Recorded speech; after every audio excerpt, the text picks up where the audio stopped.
in the middle of a vast, scorching desert where no creature should survive alone. A starving German shepherd staggered beneath the relentless sun. He had no pack, no human, no hope left in his eyes. But when a pride of lions, known to rule this land with silent fury, encountered the weakened dog, no one expected what would happen next. Most stories about lions and dogs don't end well. One is a predator, the other, by all means, a prey. But this story? This one broke every rule of the wild. Before I show you what this brave dog did next, can I ask you one small thing? If you believe that compassion isn't limited by species, and animals show us the purest kind of loyalty, please tap that subscribe button. Most people scroll past stories like this, but your one click could help this message reach someone who truly needs it. The desert doesn't show mercy. It doesn't offer shade, or shelter, or second chances. It just takes. It doesn't matter how brave you are, or how much you want to survive. In the desert, your willpower isn't enough. Your strength means nothing if there's no water. Your courage fades fast when your body starts to shut down. And for one German shepherd, that lesson came far too late. He didn't belong here. Anyone could see that. He wasn't born to this place. He didn't know how to hunt desert rats or sniff out water buried deep beneath the ground. His thick coat, once soft and golden, was now tangled and scorched, caked with layers of dust and blood. His tongue hung from his mouth, bone dry and cracked like the earth beneath his paws. His name? No one knew. His story? A mystery. But his suffering? That was real, painfully real. The shepherd's movements were barely movements at all, more like a slow, swaying struggle. His paws dragged through the sand with each step, leaving shaky lines that were quickly erased by the wind. His ears drooped low, his tail barely moved, his eyes empty, hollow, like he had already died in his mind, and only his body hadn't gotten the message yet. And still, he kept going, not out of hope. Hope had left him days ago. He walked because lying down felt too final, because stopping meant giving up, and maybe some part of him believed that something, anything, might change. But it didn't. The sun was relentless. There were no clouds, no breeze. The sky was just one giant wall of fire above his head. His paw pads split open, bleeding into the sand. His legs buckled every few feet. But still, the dog dragged himself forward. Every once in a while, he would stop and lift his nose, hoping to catch a whiff of something. Water, food, human scent, anything. But there was nothing. Only heat, only silence, only the endless, burning horizon. No one knows how long he had been walking. Maybe a day, maybe 3, maybe more. Time doesn't work the same in a place where everything is dying. He had likely been dumped. It's a harsh truth, but not uncommon in remote parts of the world. When people can't or won't care for their pets, some see the desert as a place to leave them, to let nature take its course. But this wasn't nature. This was cruelty. And now, it was all catching up to him. His vision blurred. His breath came in harsh, rattling gulps. And then, finally, he collapsed. His body hit the sand with a dull thud, not even strong enough to yelp. He tried to lift his head, but it was like his neck had turned to stone. He blinked, once, twice, and then just lay there, still, silent, done. That should have been the end, but it wasn't, because far in the distance, beyond the haze and heat ripples, another story was unfolding. Something moved. At first, it was just a shift in the light, like shadows flickering across the dunes. But shadows don't move like this. They don't stalk. They don't glide, and they don't look back at you with golden eyes. There, at the crest of a sand dune, stood something that didn't belong in this story either. A lion, but not just one. 3, 5, 7. A full pride. The leader stood tall, his mane thick, dark and wild. The wind teased it gently, but he didn't flinch. His eyes scanned the land below like he owned it, because in many ways he did. To his right, lionesses moved with perfect grace, silent but powerful. To his left, 2 younger lions flanked him, watching and learning, and at the back, a few cubs trailed along, pouncing at insects in the sand, completely unaware that they were witnessing something no lion had seen before. They had been traveling, tracking most likely, maybe chasing the scent of gazelle or desert oryx, but now they had stopped, because they had seen him. The German shepherd, the dog, was still lying there, curled up in the sand like a forgotten piece of cloth, barely breathing, barely alive. The lions didn't charge. They didn't roar. They just watched. Minutes passed, and then the lead lioness, slender, strong, eyes sharp as glass, took a step forward. She didn't crouch like she was ready to pounce. She didn't growl. She walked, slow, purposeful, silent, and the rest of the pride stayed still, watching. The lioness moved down the dune, her paws barely making a sound. The dog didn't notice, or maybe he did, but just couldn't care anymore. Either way, he didn't move. And as the lioness came closer, her body low and calm, something strange happened. She stopped, just a few feet away, her head tilted slightly, and her ears twitched as if trying to make sense of what she was seeing. This wasn't prey. It didn't run. It didn't fight. It didn't even look at her. It just lay there, breathing softly, eyes barely open. And that's when the lioness did something no one could have expected. She sat down, right there, right next to him. The lioness sat beside the dying dog, her golden body still, her tail flicking lightly over the sand. She didn't bare her teeth. She didn't lean in for a strike. She just sat, watching, waiting. The rest of the pride remained where they were, high on the dune like shadows carved from sun and sand. They didn't move forward. They didn't retreat. They just observed, as if this moment had frozen something in them too. The wind blew gently, carrying fine dust that clung to the fur of both animals. The German shepherd's chest rose and fell in faint, struggling rhythms. His body was completely vulnerable, limp, half-curled, the tip of his tongue dry and cracked. The lioness inched closer. No sudden movement, just a slow, deliberate step, then another, until she was so near. The tip of her nose nearly brushed his ear. The German shepherd flinched. It wasn't much, barely a twitch, but it was the first sign of life he'd shown since collapsing. A tiny shiver ran through his side, almost like he knew something big and dangerous was near. His eyes, crusted with dust, opened slightly, and there she was, a lion, up close, massive, silent, unblinking. He didn't bark, didn't growl, didn't try to run. What could he do? He was past survival mode, past panic. He was in that strange space where the body is still breathing, but the mind has already let go. And maybe that's why she didn't see him as prey, because something about him didn't signal danger or competition. He was just broken, and somehow she understood that. The lioness lowered her head and sniffed him. Her breath stirred the fur on his back. It was the only sound in the world for a moment. Then, like an unexpected twist in a script no one had written, she did something completely out of character. She lay down, right beside him, front paws stretched forward, eyes on the horizon, just like she would with her cubs during a hot midday rest. And still, the rest of the pride watched from above, unmoving, quiet. But something had changed in them too. The younger lions, restless by nature, took hesitant steps forward. One, barely more than a year old, crept down the slope. Another followed, ears pricked, curiosity bubbling up through instinct. They moved slowly, carefully. They weren't taught how to behave around a creature like this. They had no playbook, no memory of seeing a dog in their territory before. But instinct didn't rule everything, not always. Sometimes something else took over, something softer, something older than instinct.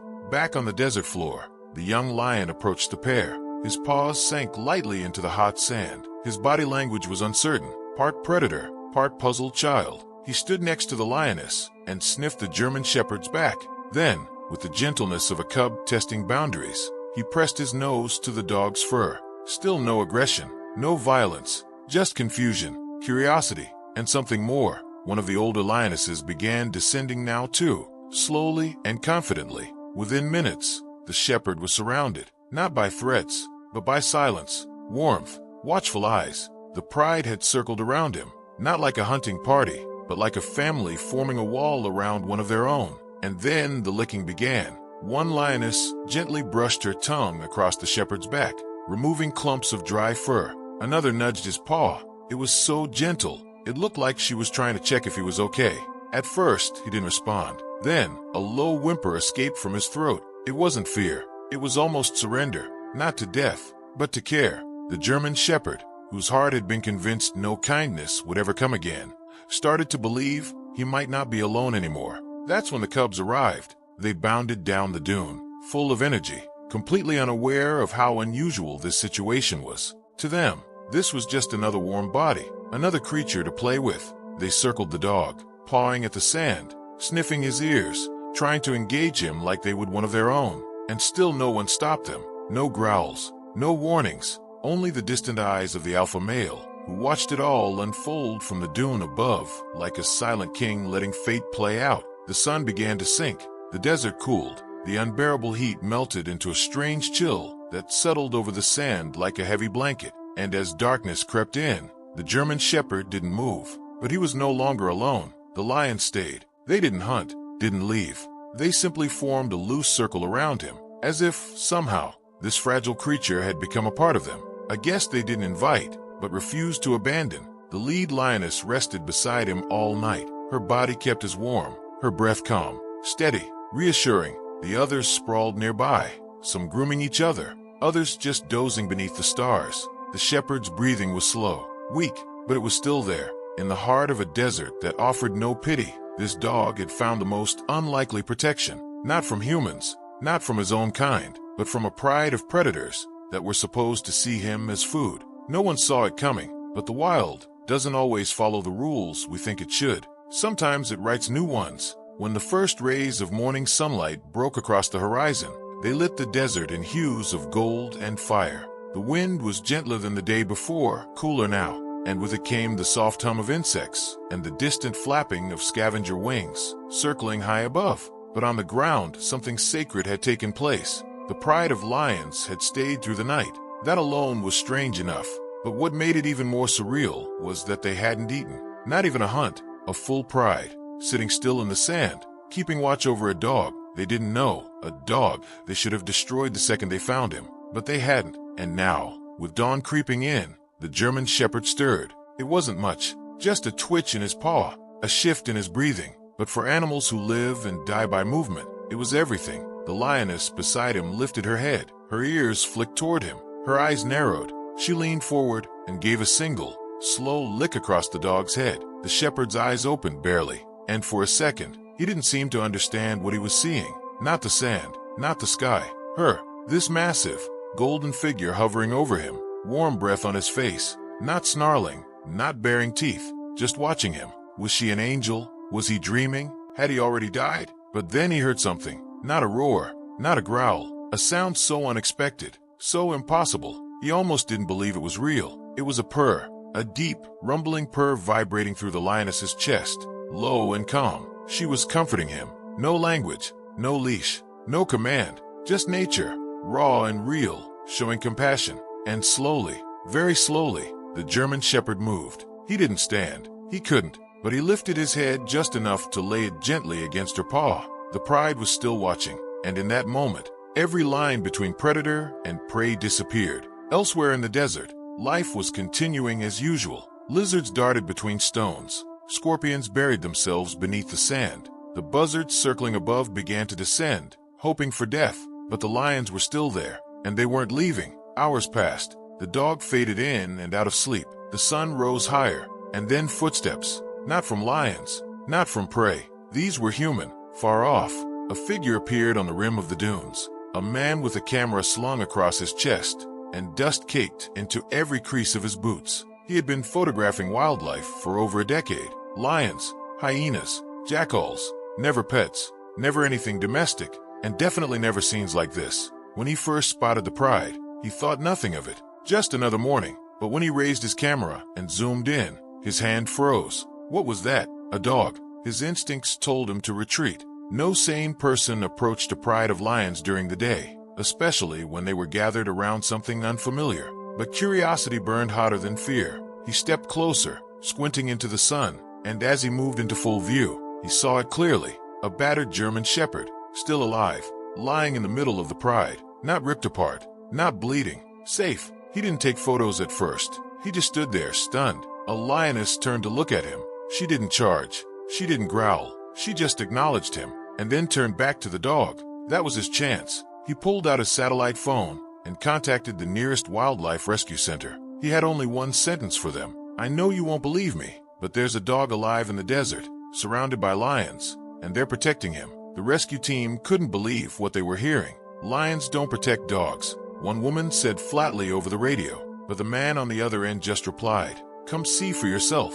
An hour later, a jeep tore across the dunes, tires spitting up sand in waves. The photographer waved them down, guiding them to the overlook where he had set up his camera. As the engine cut off, silence took over, and there they were. Still, the lions had moved slightly. The cubs were sprawled across the sand, yawning and batting at each other's tails. The male lion sat on a higher dune, watching the horizon, and in the middle of it all, the shepherd. One of the rescuers gasped, he's alive. They didn't move in right away. They couldn't risk scaring the pride or causing confusion, so they waited, watching, analyzing, and that's when they saw it again.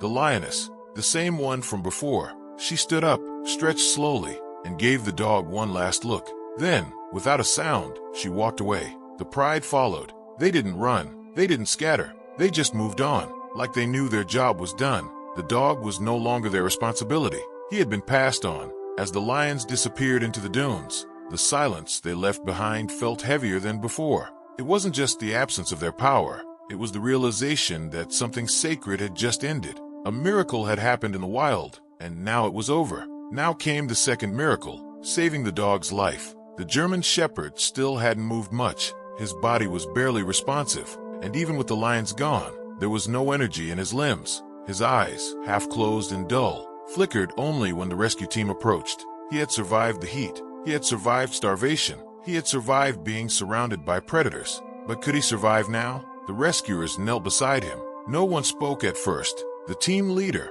a woman named Nora, gently laid a hand on his side. His ribs stuck out like fence posts. His breathing was shallow. Every now and then, a cough would rattle up from deep inside him, a dry, cracking sound that spoke of lungs lined with dust. "He's burning up," she said, her voice tight. "He's dehydrated, overheated, and starving." They opened a pack and pulled out drip. One of the medics inserted the needle into his hind leg, careful not to hit any exposed bone. Another used a soaked cloth to wet his lips. He didn't resist, but he didn't respond either. His body was still too far gone. The sun was climbing again.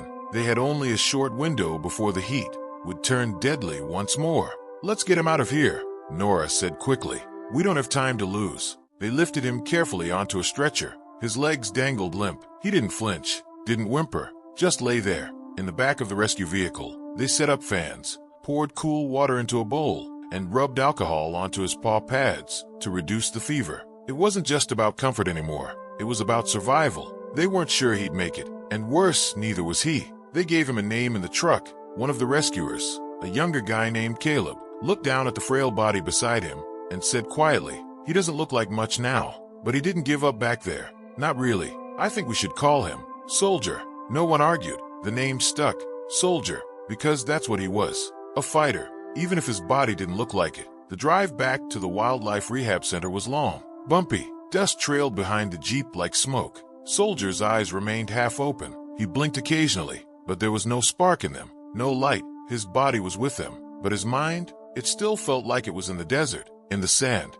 beneath the golden weight of a lioness's protection. Nora kept checking his vitals. She'd seen plenty of rescues in her career, starved animals, injured wildlife, even abandoned pets, but nothing like this. Nothing that carried this kind of energy. This wasn't just about a dog being found. This was about why he was found, and who found him. When they finally reached the center, a modest setup of shaded enclosures, vet tents, and clean water tanks, they moved fast. Soldier was placed on a padded surface under shade. Vets surrounded him, running tests, checking for internal bleeding, parasites, infections. The report was grim. He was severely emaciated, dehydrated. His kidneys were close to failing. His body temperature was still dangerously high. And worst of all, his heart rate was slow, too slow, like he was slipping away. "He's not fighting," one of the vets whispered. "He's letting go." But no one was ready to let him go. Nora sat beside him for hours. She kept talking to him softly, telling him he was safe now, that he had made it, that he was loved. But Soldier didn't lift his head. He didn't wag his tail. He didn't even twitch. His body had found peace. But his heart, it wasn't sure if it belonged here. Maybe it had already decided that its place was out there, with them, with the lions. That night, a storm moved in from the east. Wind whipped through the center. Tarps flapped. The power flickered. And in the middle of it all, Soldier's breathing became shallow again. The vet team rushed in. They administered medication, adjusted his monitored his vitals, but he was fading. Nora knelt beside him, her hand trembling. "Come on, Soldier," she whispered. "Don't leave now. Not after everything. Not after them." She didn't finish the sentence, but everyone knew what she meant. That pride didn't just keep him warm. They gave him time to be found, time to be saved. But what if that time had already run out? Morning came. The storm had passed, but it left behind cooler air. And for the first time in days, the desert breeze didn't sting. And there, in the half light of dawn, Nora noticed something, a sound, barely audible, a tail tapping. Not fast, not steady, but it was there. Soldier's tail, lifting just enough to thump against the bedding. She leaned in, her breath caught in her throat. His eyes opened, still dull but alive, and in them, just for a second, she thought she saw something else. Gold, not literal color, not magic, but a memory, of eyes like fire, of kindness from killers, of warmth in the wildest place on earth. For the first few days after his rescue, Soldier barely moved. His body was alive, but his spirit seemed far away, like it had stayed behind in the desert, curled up in the warm sand under the shadow of a lioness. The vets did everything right. He was fed small amounts of broth every few hours. Electrolytes were added to his fur. He was bathed gently, his fur softened with warm water and medicated soap. Still, there was something missing, a spark, a will to live. Nora spent hours beside him, talking in a soft, even voice. She told him stories of other dogs that had been rescued. She told him about a lab mix named Benny who learned to walk again, about a tiny puppy named Marla who survived a flood and now lived with 5 kids and a backyard full of squeaky toys. But Soldier, he just stared past her, as if he was always looking for something behind her shoulder, something that wasn't there. She tried everything. She brought him soft blankets, let him sleep with a stuffed lion, left a radio playing quietly with classical music. Nothing helped, until one afternoon, he looked at her, really looked at her. His head moved slowly, his eyes still sunken, but more alert, locked onto hers. She froze, didn't move a muscle, and then his ears twitched. Barely, but enough. Nora didn't cry right away. She just smiled and whispered, "There you are." Physical healing was slow but steady. His kidneys began to respond. His appetite returned in cautious bites. He gained a pound, then 2. But the emotional part? That was harder. Soldier didn't bark. He didn't whine. He didn't play. He didn't react to the other dogs at the rescue center. In fact, he didn't seem to think he was one. He would sit for hours beneath a tree, just staring out at the horizon. His nose lifted slightly into the wind, as if waiting for something familiar, waiting for a scent, a sign, a return. One day, Nora brought him a mirror. She placed it gently beside him and backed away. At first, he ignored it, but then slowly, he turned his head. His reflection stared back, worn down, but no longer hollow. And for the first time, his tail gave a single wag, not for joy, but maybe for recognition. Meanwhile, the story was spreading. The photographer who had first spotted Soldier with the lions had posted a few carefully cropped photos, none showing exact locations, none revealing faces, but the images themselves were enough. A lioness lying beside a dog, cubs circling without attacking, the pride forming a ring around him. The photos went viral within hours. The comments ranged from awe to disbelief. "I've never seen anything like this. This breaks every rule of nature. Are we sure it's real? This dog must be part lion. Proof that animals feel compassion, even in the wild." Scientists took notice. Animal behaviorists, journalists, rescue workers, even skeptics. Some called it an anomaly. Others called it divine. But those closest to Soldier knew the truth. This wasn't about headlines. It was about a creature who had been left to die and found love in the most unexpected place. And now, he was learning how to live again. A week after that first tail wag, Soldier barked. It was weak and dry, but unmistakable. It came late at night, when he heard footsteps outside his enclosure. Nora doing a final check. He barked once, just to say, "I'm here." The next day he stood, wobbly, hesitant, but standing. He sniffed the hand of a young volunteer. He drank from a bowl without help. He let someone pet his back without flinching. These were milestones. Every moment was fragile, but sacred. Nora kept track of them all. Day 11, he looked at me when I said his name. Day 14, he sat up on his own. Day 16, he licked my hand. And on day 19, he let out a low, gentle growl when a crow landed too close to his food bowl. It was the most alive she'd ever seen him. And yet, there was something he hadn't done. Not once. He hadn't stepped outside. The open enclosure door was right there. They left it open during quiet hours. Other dogs wandered in and out, but Soldier always stayed near the back, close to the shadows. It wasn't fear. It was something else. Like the world outside didn't belong to him anymore. Maybe because the last time he had been out there, he had been dying. Or maybe because the only peace he'd ever known had been out in the wild, beside creatures that should have ended him. So the staff gave him space. They didn't push, didn't force it, but Nora watched. She knew the final step in his healing wouldn't be physical. It would be trust. One morning, while cleaning Soldier's enclosure, a vet assistant noticed something strange. Tiny paw prints in the sand, but not dog prints. Too round, too light, too feline. The rescue center was far from any known lion territory, and the fences were high. It didn't make sense. The tracks were faint, just enough to raise questions. They checked the security footage. Nothing. And yet that night, Soldier sat facing the open gate, his head high, his ears forward, waiting. The paw prints were easy to dismiss. A fox maybe, or a desert cat, something harmless. But Nora couldn't shake the feeling. They weren't just random. They were deliberate, almost like someone, or something, had come looking. She didn't mention it to the team right away. She didn't want to sound paranoid. But that night, when she made her usual rounds, she noticed something else. Soldier wasn't lying by the wall anymore. He was at the gate, sitting, watching. His body was tense, not in fear, but alertness, awareness, like he felt something out there. She stood beside him for a long moment, staring into the dark.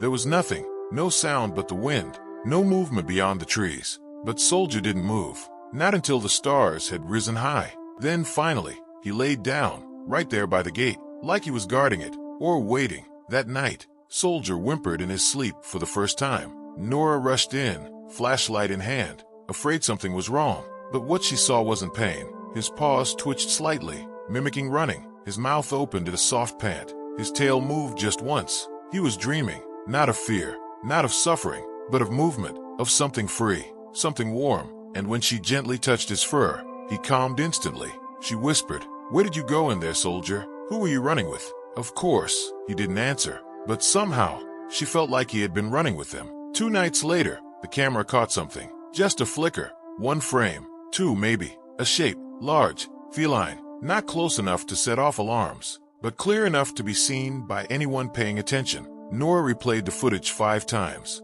"It can't be," one staff member said. "There are no lions this far out." But Nora said nothing. She just turned to look at Soldier, still calm, still watching the door. And for the first time, she believed it. Something had come for him, not to harm, not to take, but maybe to say goodbye. The days passed. Soldier grew stronger. He walked now, slowly, but confidently. He ate full meals. He even sniffed at toys, not quite playing, but investigating. But he still didn't bark like a normal dog. He didn't jump. He didn't beg. And more importantly, he didn't bond with other dogs. He watched them like a stranger in a foreign land. The others barked, fought over sticks, wagged their tails at the humans. Soldier didn't. He responded only to Nora. And even then, in small doses. She tried everything to bring him closer. New smells, walks in nature, time with gentle dogs. But nothing worked. And that's when she realized something. Maybe he didn't see himself as a dog anymore. Maybe when you've been accepted by lions, it changes something inside you. Maybe it rewrites your idea of who you are. A wildlife ranger named Joseph visited the center a week later. He'd heard about Soldier's story and brought drone footage from a nearby canyon trail where lions had reportedly been seen, way outside their usual territory. And there, tucked between boulders, in the sand, a large paw print, a single one, and next to it a smaller one, with claws, blunt, dog-like. They had walked side by side. The team stared at the photo, speechless. "It's not proof," someone said. "It could be anything." But Nora believed it. She knew it. They had walked together, for a while, maybe even longer than they imagined. That evening, something shifted. Soldier stood at the open gate again. But this time, he didn't just sit. He walked out, alone, slowly. He made his way into the open yard. The wind was strong that day, stirring dust across the path. But he didn't blink. He just kept going. Nora followed at a distance, heart in her throat. He walked to the far edge of the fence and stood still. Then gently, he lifted his head and howled. A low, aching sound. It wasn't a dog's bark. It wasn't even quite a howl. It was somewhere in between. Something ancient, something lost and wild. And when the last note faded into the wind, he turned and walked back to her. No fear. And he sat beside her. That night, Nora wrote just one sentence in her notes. He's not trying to find them anymore. He's telling them he's okay. The story continued to spread. Footage from the drone, infrared stills of the lions near the ridge, the rescue timeline, Soldier's slow transformation. News outlets ran headlines like, "Desert dog raised by lions. Nature's most unexpected bond. The pack you never saw coming." Experts debated the meaning. Was this a 1-in-a-million survival fluke? Or were lions truly capable of compassion across species? Some insisted there had to be a reason, a logical explanation.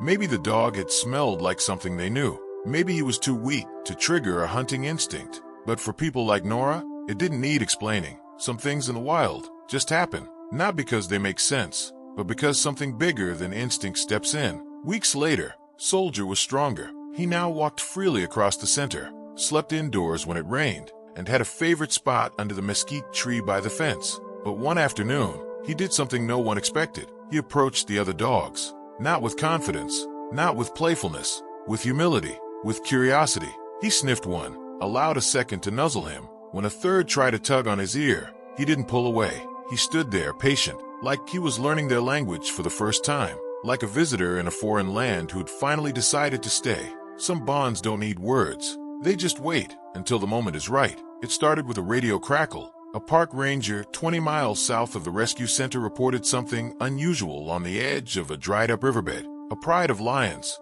out of range, and they're not hunting, just sitting. At first, the rescue team didn't think much of it. Lions moved all the time, especially after a storm. But then the ranger added something strange. They're not acting normal. They're just staring up the ridge, like they're waiting for something. That word again, waiting. When Nora heard the report, her stomach twisted. She turned toward Soldier's enclosure. He was pacing, tail stiff, ears high. He wasn't agitated. He wasn't scared. He was alert. He felt it. Something or someone was close. Later that afternoon, Nora loaded Soldier into her truck. He didn't resist. He stood tall in the crate, his eyes scanning the horizon like he knew where they were going. She didn't tell anyone. No cameras, no press, just her, Soldier, and one ranger named Joseph, the same man who brought the drone footage weeks ago. They drove for hours through dust, heat, and silence. And then, just before dusk, they reached the ridge. Down below, in the canyon basin, they were there. The pride, not moving, not eating, just lying calmly in the sand. The same lioness, unmistakable by the scar above her eye, lifted her head as they arrived. Her golden eyes locked onto the vehicle instantly. Joseph whispered, "Is this even safe?" But Nora wasn't listening. She looked at Soldier. His body was trembling, not in fear, but intensity. His breathing picked up, his tail lowered, but didn't tuck. He was remembering. And then he barked, not loud, not aggressive. One single, echoing bark. The pride reacted instantly. The cub stood up. The lionesses rose slowly, and the lead lion, the one with the blackened mane, took 2 steps forward and stopped, staring. Nora didn't know what came over her, but she opened the crate. Slowly, silently, Soldier stepped out on his own. No leash, no command. He didn't run, didn't hesitate. He walked, 1 step at a time, down the slope, toward them. The sand crunched beneath his paws. The sun dipped behind the hills, casting everything in amber light. And down in the basin, the pride didn't move. They waited, just like before. And when Soldier reached them, the lioness stepped forward. They stood nose to nose for 3 full seconds. No sound, no motion, just stillness. Then she lowered her massive head and touched her nose gently to his forehead, like a blessing, like a goodbye. What happened next surprised everyone. Soldier turned around. He looked up the ridge, straight at Nora, and he came back. Not fast, not panicked, just a calm, steady walk. He had made his choice. The lions had given him something no one else could. Survival, protection time. But he knew now where he belonged. He climbed back into the truck on his own. Nora didn't speak. She didn't have to, because when he curled up beside her seat, rested his chin on her boot, and let out a soft sigh, she knew he was home. They stayed on the ridge until nightfall. No words were spoken. The pride eventually moved on, disappearing into the desert. No one followed. No one needed to. Some things are sacred. Some reunions don't need explanation. And Soldier, he slept all the way back to the center, his breathing calm and steady. The kind of sleep that only comes after you've seen your past one last time and finally let it go. Sometimes, the wild teaches us what it really means to be human. Soldier didn't become the most playful dog at the center. He never chased tennis balls. He didn't roll in the mud like the others. And he was never too fond of loud noises or big crowds. But he became something else entirely. Present, peaceful, whole. He began lying out in the sun more often, no longer looking toward the fences. When other dogs walked by, he didn't back away. He even let a puppy curl up next to him one afternoon, something unthinkable just weeks earlier. And when Nora walked by, he always stood to greet her. Always. Not out of habit, out of trust. Soldier's story made its rounds in documentaries, magazines, and classrooms. scientists continued to debate what had happened in that desert. Was it instinct? An anomaly? Something triggered by the dog's scent? They tried to label it, box it up, understand it, but those who'd been there knew the truth.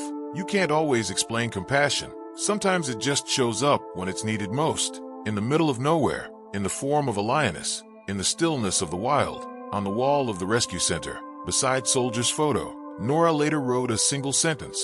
He survived the wild because of love, not fear. And maybe that's what made Soldier's journey so powerful. Not just that he lived, but how he lived. Through silence, through connection, through a bond that made no sense, yet changed everything. And now, Soldier is no longer just a dog who was found by lions. He's the reminder that even in the harshest places, something gentle can still grow. Watch our next story to see another life changed by an animal's love.